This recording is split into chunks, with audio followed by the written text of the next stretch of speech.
go.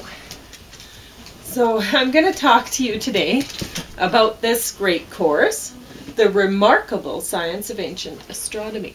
And I'm just going to take my slippers off so I can, there we go. Then I can cuddle up here with my warm monkey and my warm Opie and drink some tea. And I noticed this tea was given to me and I'm very thankful. I opened it up yesterday and then I was reading today that it says store in an air glass container. So I guess I have to move this because I didn't know that, but I did have the tea when I opened it up yesterday. I had it and it was really nice. So I think it'll fit in this container. Maybe I should have taken it out of this bag because yeah, fit. So there we go. I don't know if it's an airtight container, honestly. These baby food jars don't seal very well, but they haven't knocked, like when they've knocked over with the paint in them, the paint hasn't come out, so maybe it's good enough. And yeah, it has natural and artificial flavors in it though, and lemon and huckleberry flavoring.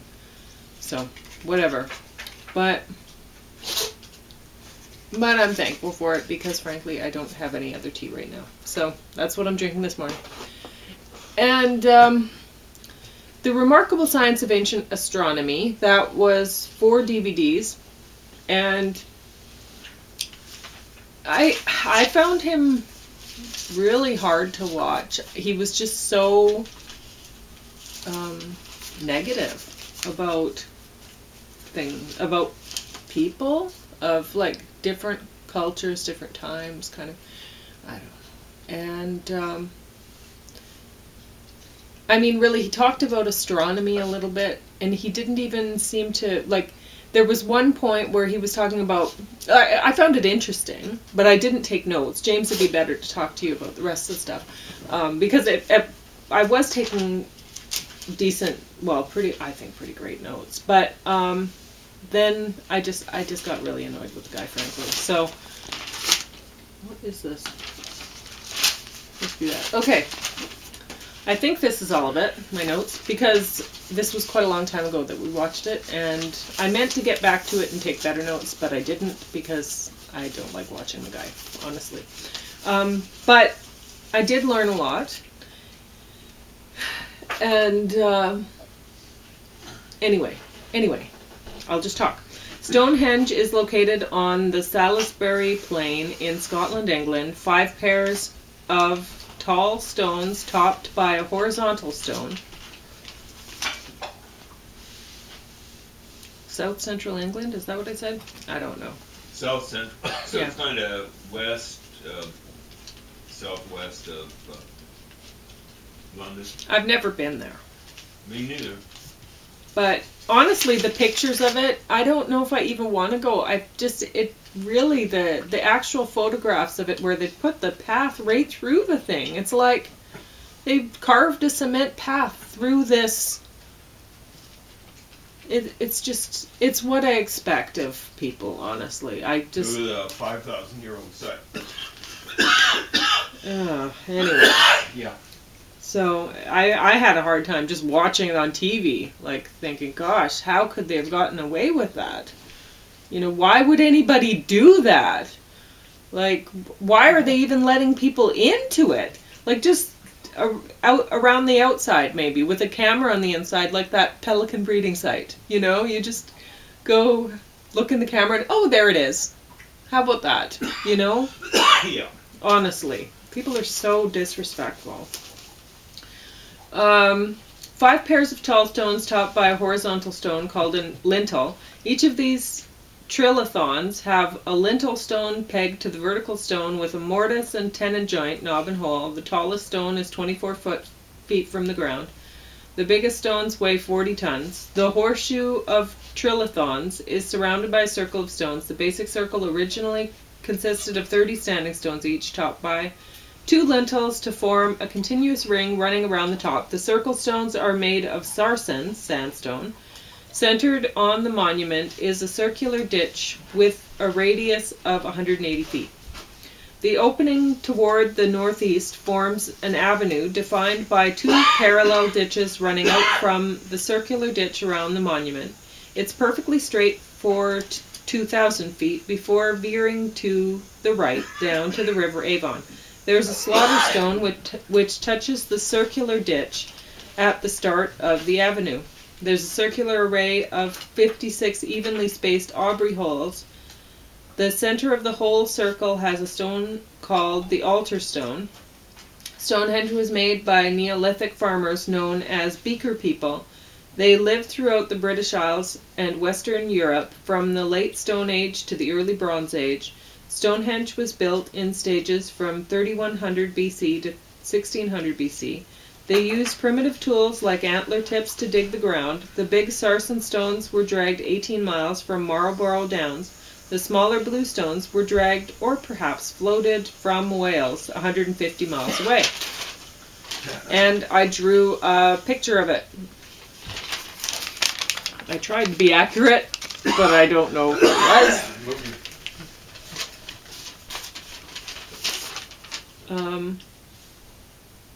3100 BC ditch and bank, aubrey hole, station stones built first, summer solstice alignment, June 21st, horizon. I don't know what I was trying to say there.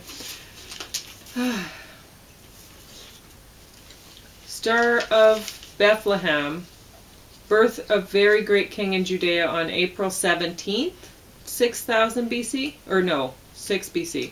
Wow, I'm way too tired to read my notes. 6000 BC. Wow, Jesus was born early. Yeah, he's an old guy. Whew.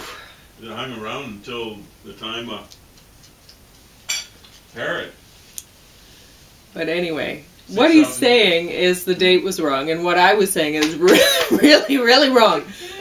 But that's his point is that Jesus wasn't born on Christmas 0. That's what he's saying. It would have been about 6 BC. But I don't know. I don't know about his logic on this too. On it, like there is I think a Chinese report of a comet, something BC, slightly BC, and that's what it is. His figuring is he's going with some idiot who published. Michael Molnar, 1999 from Rutgers, probably, because that's what I wrote down here. The figuring that guy used is specious, to say the least. Well, they had some funny ideas, like they were talking about, or he was talking about, it's just one guy doing the thing. Mm-hmm. He was talking about when lambs were born. Yeah. They were, when Jesus was born, so he's like, it has to be spring, it can't be. And then I'm like, okay, but has he looked into when lambs are born in Jerusalem or whatever, or Judea, I suppose? I'd like to think someone. I would hope so, but you don't know, right? Mm-hmm. And besides, is he just going on that from like little scenes of, Jesus in the manger and there's a lamb sitting there? Or is that actually, like, has anybody written anything about, lambs, they were lambing? Yeah. Because honestly, like, that's what I was thinking when I'm hearing this. I'm like, well, we have a nice little nativity scene, right? With a little lamb and stuff, because we like to see that. We like to see baby Jesus and a baby lamb. Like, he's just a part of... we like to see baby animals. Anyway, so we put that in there, but is there any evidence that there was lambing going on? So basing it on that, I don't know if that even makes sense, but... It might be in the Bible. I think it says they were tending their sheep, or something like that. The shepherds would... I don't know. If you stand at the center of Stonehenge on June 21st, you can see through a gap between two upright stones under the lintel, with the heel stone viewed in the middle, just poking up above the distant horizon where the solstice sun rises. Archaeologists say that Stonehenge and all of the tombs and burial mounds in the area were just part of a huge Neolithic burial ground. Blue Stonehenge was recently discovered where the avenue meets at the River Avon. Some bluestones at Stonehenge itself, according to him. There doesn't appear to be anything archaeological or culturally significant about the number 56. Hawkins's claim for lunar alignments of stone positions are based purely on chance. Hawkins' other claim that the Stonehenge was an eclipse computer using 56 Aubrey holes doesn't have supporting evidence. The heel stone originally came as a pair of stones, so the sun rose near the middle, framed on the horizon by the two stones. This has a 1% error to mark solstice, 1 degree. Standing at exact circle center, looking down the avenue on summer solstice, we see sunrise over the heel stone. The main axis of Stonehenge points towards summer solstice sunrise. An axis line points in two directions, he points out. In the reverse directions, the main axis points to the southwest. The line points to the midwinter sunset. I do not agree with this, because if you look at it, like, it's all... Okay, well, there's no path going out, or there's nothing... It's all facing out towards the summer solstice. He's all big into, it could be both. Well, he's saying it. And he's leaning towards the winter. Around there, they're aligned to the winter solstice. I don't know. I don't remember. And I'm going, who cares? You know, like... And he says all Stonehenge is a high-status burial ground. The monument itself has many people buried in it. The whole area with view of the monument for miles in all directions has very high density of burial. The central Stonehenge ditch has a diameter of 360 feet. Archaeologists recovered 52 cremation burials with many fragments of unburnt human bone. This sample comes from an estimated 240 individuals, evenly male and female. Their graves were mainly in the Aubrey holes and in the ditch. Deaths dated from 3000 BC to 2400 BC. This rate of burials is an average of only 4 people per decade. More than 1,400 tombs are known in the Stonehenge area. Many of these are called barrows. Barrows date from after 2400 BC. Early Stonehenge had burials inside the ditch, and then the big sarsen stone circles. The trilithons were installed, after which burials were all in mounds nearby and inside of the trilithons. Isotopic analysis of bones and teeth show that some of the buried people were local to the Stonehenge area, but that others came from distant places. Archaeologists say people gathered at Stonehenge for massive feasts at midwinter. They came from all over Europe. Stonehenge was some sort of a pilgrimage site. Oh, I drew a picture. Solar and lunar standstills are very similar and observed similarly. The absence of lunar extremes tells us that no ancient peoples knew or used the concept. Moonrise from this extreme southern position only for a few days out of every 18.6 years. This lunar standstill direction cannot be recognized without detailed records from generations of watchers. Such a large number of quantitative observations really requires written records. We have no evidence of writing of any type anywhere in England until over 2 millennia later. The concept of lunar standstills offers no practical utility. There is no environmental effect of the moon appearing at any extreme. His calculations for moon visible extremes varies from 17.7 years to 21 years. The direction of extreme moon varies over a 1.7 degree arc on the horizon. This variation gives them no use for calendars or direction finding. Lunar extreme occurs over irregular intervals in positions that change only one time per generation and have no utility. Okay. I have lecture 2 notes written on here, so I should probably stop here and just do a lecture 2 later if you are interested in this.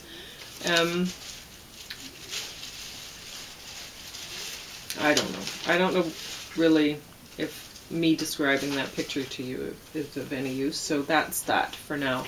And then I'll talk about lecture 2 later. But I will mention the stuff about that, like I wrote down a little note about Jesus' birth, April 17th, 6 BC. It's good that I did, because I didn't get back to it. I was meaning to. He talks about that more later on. And I found it well, I found most of what he said quite offensive. It was hard to get to the actual meat because he was just so... It really seemed like he didn't enjoy his work or something. Like he just wanted to punch holes in everything. And Well, he enjoyed his own work. I don't know. He kept on referring to himself in the third person. I don't remember. I just remember he was very offensive. He says, And- someone has done some awesome work, well, it doesn't say awesome work, on this, that, and the other thing. And it's his name, Mm. right? Oh. Oh, yeah, he's in, yeah. Mm. So But George no, is- what was I going to say about the Jesus stuff? Mhm. There was something important about that. Oh. He was talking about the ancient astronomers or whatever that were finding Jesus by the star and this and that, right? Whatever. And he was talking about the wise men, anyway.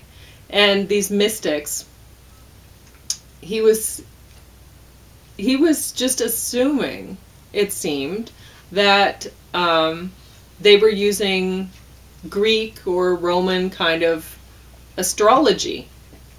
Yeah. But why would they be? They were not. They were, I mean, there's... They'd be Persian. They'd be Called Persian, Magi. right? They would have their own...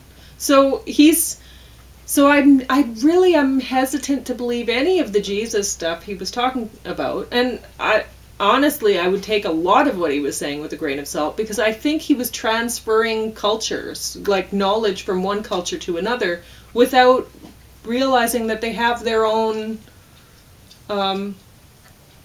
systems. So why would Persian astronomy be anything like Roman or Greek? You know?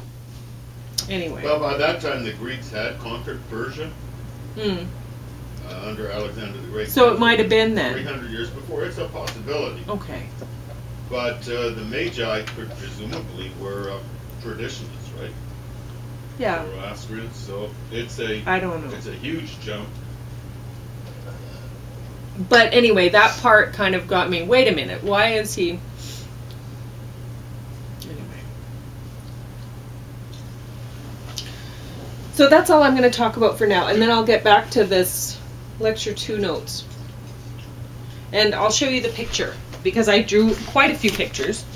So there's my picture of that. I don't know if you could see that in the camera thing. And I drew another picture. Pictures to come from my notes.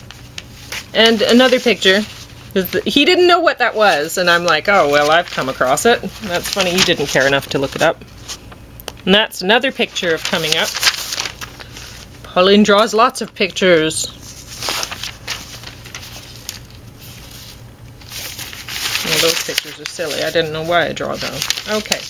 Anyway, that's to come.